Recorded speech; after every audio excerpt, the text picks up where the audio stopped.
This is the Miller Philosopher. So for this video, I'm going to do somewhat of a swerve, and revolves around this question. Would the Lord of the Rings franchise be as popular as it is today if the Peter Jackson movies had not come out in the 2000s? I'm curious about this because of comments I've read both on my channel and other Tolkien channels that I follow.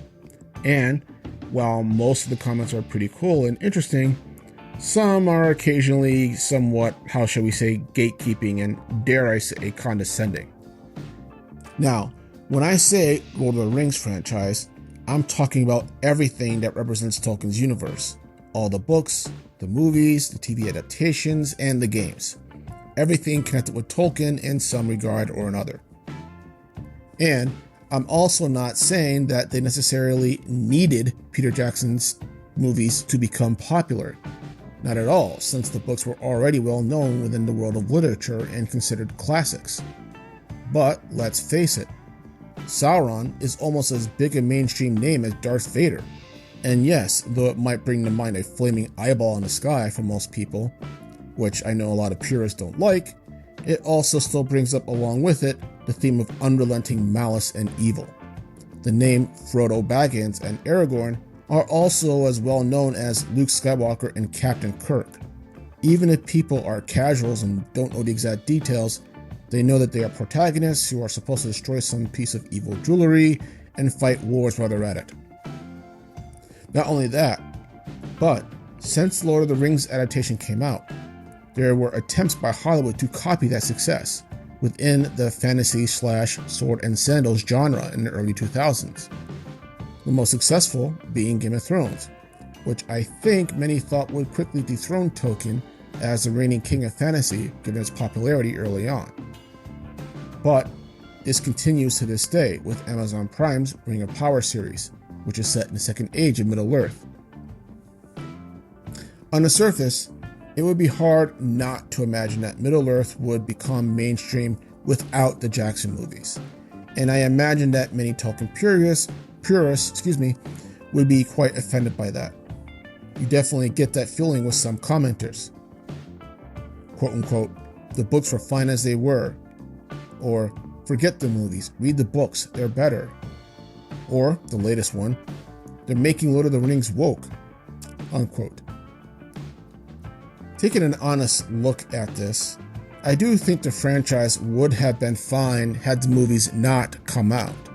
As I said before, they were already literary classics. However, it was also a niche franchise as well. I can recall before the movies came out that I practically had to dig around in bookstores to find anything on Tolkien, especially anything regarding the unfinished tales, and, God forbid, finding anything on his notes outside of his creation. Now, it's right in the center of the damn store, and I can just Google Tolkien and it will pull up first-rate sources where I can find notes, if not publish them online already.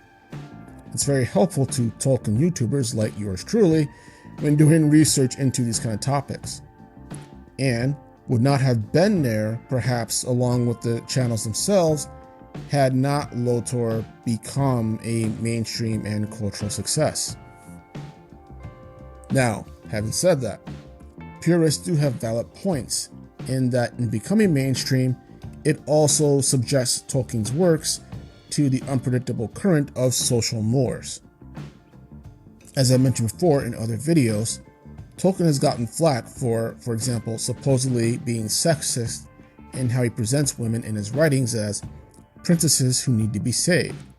And yes, the purists are right. Read the damn books and you'll see otherwise. And mainstream products are not run by artistic integrity, but by the bottom line, hence the recent SAG-AFTRA strikes. And if part of making that means sucking up to a few but more loud vocal crew of adjusting the product to better fit modern sensibilities, then so be it. Even Game of Thrones was not immune to this. And perhaps they're right when they mention that the true beauty of Tolkien's writings can't be truly appreciated in any other media but written, as anytime you have to make an adaptation, stuff has to be left out, or otherwise it becomes convoluted and just too long. However, having said that, What cannot be denied is that Peter Jackson and the cast and crew of The Lord of the Rings and yes, the Hobbit trilogies did expose Tolkien's universe to the larger world. Yes, changes were made here and there, but if you compare it to other franchise adaptations, you have to admit that Jackson and his crew tried much harder to remain as faithful to their writings than most others. They also made it digestible to casuals and noobs who are not as invested in the writings and maybe just don't care that much, and also probably couldn't handle it. For example, my brother tried to read Fellowship of the Ring, and he couldn't get past Tolkien's seemingly endless description of trees.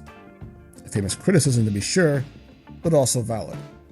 And it's a miracle that the extended editions were as successful as they were given the longer watch time and our shorter attention span. It really takes good writing to not notice that almost 3 hours have gone by.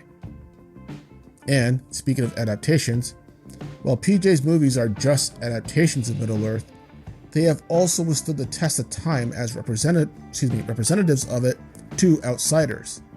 And it has become a doorway into Tolkien's universe for those wanting to dive deeper by going into the books. Now they have an idea where to start and what they're kind of getting themselves into. I myself didn't read the Silmarillion until I saw the trilogy, much less even heard of it. And I'm not saying that there aren't the equivalent of purists among movie lovers as well.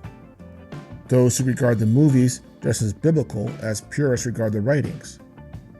But what I am saying is that today we all enjoy the works in Middle-earth and do these videos and games and TV shows and the like, thanks to the writings of Tolkien and thanks to the trilogies for making them so well known that outsiders might pay attention to us rather than write them off as a nerd project in a back room somewhere. But what do you guys think? Do you think that Tolkien's universe needed the exposure? Do you think that the PJ movies get too much credit? Let me know in the comments below. But otherwise, this is the Middle-earth Philosopher, and you guys have a good day.